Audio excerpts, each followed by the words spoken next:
Assalamualaikum warahmatullahi wabarakatuh. Perkenalkan, nama saya Tira Frilia dengan NIM 19002146.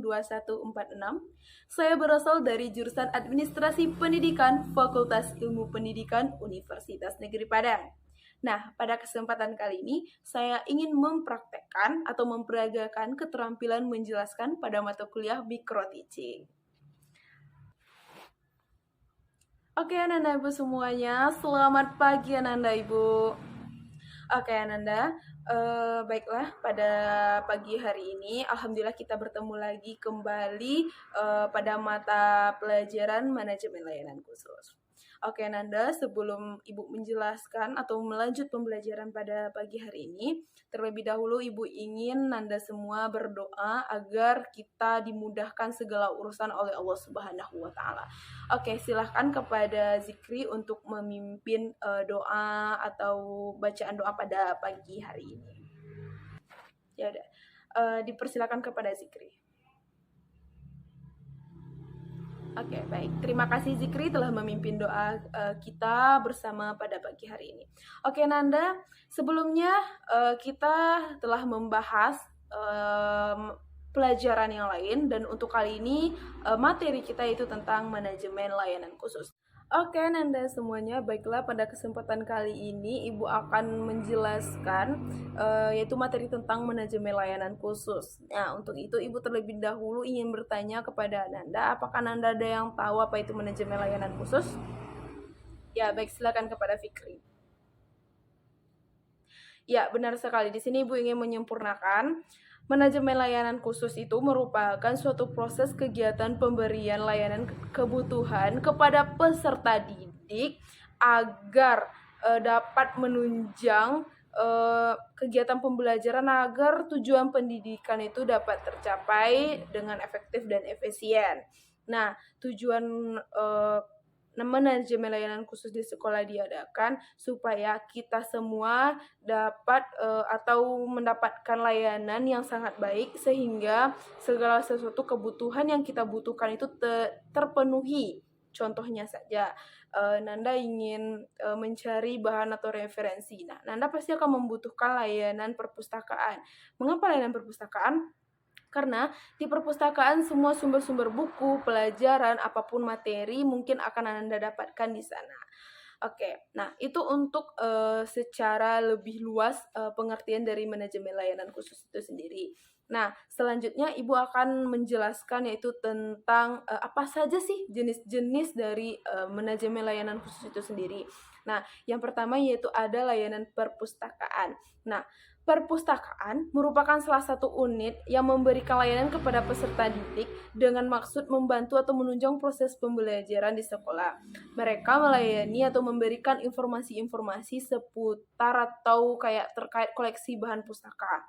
Nah, tujuan adanya perpustakaan ini seperti contohnya Ananda sedang diberikan oleh tugas oleh guru Ananda, seperti Ibu memberikan tugas.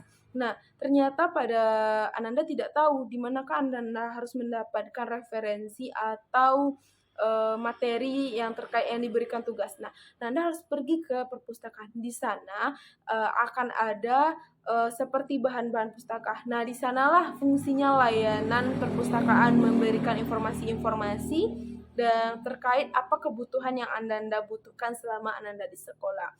Nah, selain itu juga perpustakaan atau layanan perpustakaan tidak diberikan hanya kepada para peserta didik, tetapi juga kepada para guru dan staf-staf yang sangat memerlukan atau orang-orang yang memerlukan sumber-sumber atau referensi-referensi. Oke, baik. Selanjutnya yaitu juga ada layanan kesehatan atau yang disebut dengan UKS. Nah, layanan kesehatan ini dibentuk oleh sekolah dengan tujuan memberikan layanan kesehatan. Nah, maksudnya di sini yaitu seperti contohnya Anda sedang sakit atau Anda sedang membutuhkan pertolongan pertama, Anda luka atau bagaimana. Nah, di sanalah layanan kesehatan sekolah atau UKS sangat berperan atau sangat dibutuhkan sekali. Nah, Mungkin itu dari pengertian manajemen layanan khusus yang pada layanan sekolah. Kemudian juga ada layanan asrama. Nah, bagi para peserta didik khususnya jenjang pendidikan yang sudah tinggi, mungkin mereka sangat jauh merantau. Contohnya seperti Ibu ya. Ibu berasal dari Kota Batu Sangkar, kemudian Ibu merantau ke Padang melanjutkan studi atau pendidikan Ibu. Nah, karena berjauhan dengan orang tua, makanya ibu melakukan atau tinggal di asrama. Tujuan tinggal di asrama itu memudahkan segala kelancaran agar urusan dengan sekolah itu dengan mudah gitu. Dengan adanya asrama, semuanya seperti lebih dekat gitu. Seperti asrama itu kan berada di dalam lingkungan sekolah. Nah, jika Nanda semua ada kebutuhan tertentu yang sangat mendesak di sekolah, Ananda langsung saja bergerak ke sekolah gitu. Nah, dengan kita kan tidak mempunyai nih tempat tinggal, dengan diadakannya asrama sekolah, maka itu akan sangat membantu mereka keseharian, daripada mereka kayak mencari kos atau seperti mencari kontrakan itu sangat akan ribet dan juga keamanannya juga tidak terjaga atau tidak, pasti. Oke, baik. Selanjutnya itu ada yang disebut dengan layanan bimbingan konseling atau yang disingkat dengan layanan BK.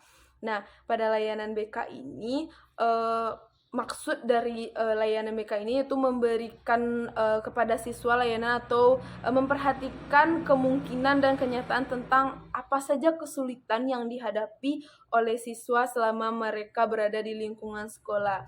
Nah, apa sih Bu contoh dari, layanan BK itu sendiri? Nah, yang pertama seperti, dulu pas kita SMA, itu kemungkinan kita ingin melakukan seperti ada kesulitan, yang kita hadapi, nah seperti ini, kita mau melakukan, kita mendapatkan SNPTN untuk melanjutkan studi di perguruan tinggi. Nah, yang akan mengurus segala sesuatu atau urusan yang membantu urusan kita selama kita, melakukan proses, itu tersebut, itu adalah guru BK atau, bimbingan konseling yang ada di sekolah. Nah, ada juga yang mengatakan, "Wah Bu, di sekolah saya guru BK itu menyelesaikan masalah gitu, seperti saya berkelahi dengan teman saya, nah guru BK lah yang akan menyelesaikannya." Nah, benar sekali, itu juga termasuk kepada tugas atau layanan BK itu sendiri. Nah, selanjutnya yaitu ada layanan kafetaria di sekolah. Nah, layanan apa sih Bu yang dimaksud dengan layanan kafetaria di sekolah? Nah, di sini Ibu akan menjelaskan yaitu kafetaria. Nah, Ananda mungkin ketika di sekolah, jajannya kemana? Ke warung atau ada sekolah menyediakan seperti kantin atau apa? Nah, di sini kafetaria yang dimaksud di sini yaitu memberikan layanan kepada Ananda atau para peserta didik dengan tujuan bisa seperti, makanan dan minuman yang Ananda butuhkan gitu, dengan jaminan kesehatan atau gizinya alhamdulillah dijamin sangat baik. Nah, di sini, kafetaria di sini tuh, sangat terjamin, kualitas atau, kadar kesehatan dari makanan yang kita makan di kafetaria tersebut. Selain dari, tingkat kualitas kebersihan dan juga gizi, kafetaria yang ada di sekolah itu, sangat, terjangkau dari jumlah uang saku peserta didik. Jadi, kafetaria yang ada di sekolah kemungkinan tidak akan menjual makanan atau minuman yang terlalu mahal karena mempertimbangkan uang saku yang diberikan oleh orang tua kepada peserta didik. Nah, selanjutnya itu ada layanan laboratorium. Nah, pada layanan laboratorium ini peserta didik mereka akan mengadakan penelitian, berkaitan dengan percobaan-percobaan tentang suatu objek tertentu. Nah, disinilah laboratorium itu berfungsi sebagai, tempat untuk melakukan penyelidikan, percobaan, praktikum, kemudian pengujian dan juga pengembangan. Nah, seperti contohnya, Nanda ingin melakukan suatu, penelitian tentang tanaman. Nah, Di mana Ananda akan melakukannya adalah jelas sekali, yaitu dilakukan pada laboratorium yang ada di sekolah tersebut. Nah, jenis laboratorium yang ada di sekolah itu berbagai, ada laboratorium kimia, ada laboratorium fisika, dan juga ada laboratorium biologi. Itu tergantung kepada sekolah yang menyediakannya, apakah mereka menyediakan keseluruhan atau hanya laboratorium IPA yang tidak mencakupi keseluruhan dari laboratorium tersebut. Nah, kemudian selanjutnya yaitu ada layanan koperasi. Nah, di sini para peserta didik untuk dapat berwirausaha. Nah, hal ini sangat membantu, koperasi ini sangat membantu peserta didik di kehidupan yang akan mendatang. Koperasi sekolah adalah koperasi yang dikembangkan di sekolah, baik sekolah dasar, sekolah menengah maupun sekolah atas. Kemudian yang terlibat di dalam koperasi itu sendiri yaitu para peserta didik, sedangkan guru hanya sebagai pembimbing dalam melakukan kegiatan koperasi tersebut.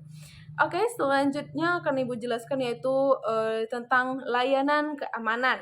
Nah, pada layanan keamanan ini dapat kita artikan yaitu memberikan rasa aman pada siswa selama siswa belajar di sekolah, misalnya dengan adanya satpam. Tujuan sekolah memberikan atau mengadakan atau menempatkan sebuah satpam di sekolah itu memberikan keamanan jika nanti takutnya ada kejahatan dari luar seperti ada orang asing atau apapun itu. Dengan adanya satpam, nah keamanan para peserta didik dan juga warga sekolah itu sangat terjamin atau sangat aman sekali gitu kan. Nah, dengan adanya keamanan, setiap apapun yang masuk, setiap orang atau unit-unit apapun yang ingin berkunjung kepada sekolah kita, nah mereka akan melapor terlebih dahulu dan akan diperiksa oleh satpam sekolah. Oke, baiklah Nanda Ibu sekalian, mungkin untuk materi kali ini Ibu hanya ingin menjelaskan dasar-dasar dari layanan khusus yang ada di sekolah tersebut terlebih dahulu. Nah, untuk selanjutnya mungkin akan kita bahas minggu depan. Minggu depan kita akan membahas lebih dalam lagi tentang manajemen layanan khusus yang ada di sekolah. Oke, Nanda Ibu, mungkin Nanda Ibu bisa memahami dengan cara cari-cari artikel yang terkait dengan manajemen layanan khusus. Nah, minggu depan Ibu akan bertanya terkait dengan manajemen layanan khusus ini. Oke, Ananda Ibu semuanya. Oke, baiklah Nanda Ibu semuanya, karena jam pembelajaran kita sudah habis, Ibu akhiri pembelajaran pada hari ini. Oke, kita akan melanjutkan pada minggu depan. Baik, Ibu tutup pembelajaran kita pada kesempatan kali ini. Jika Ibu ada kesalahan, Ibu mohon maaf. Ibu akhiri dengan wassalamualaikum warahmatullahi wabarakatuh.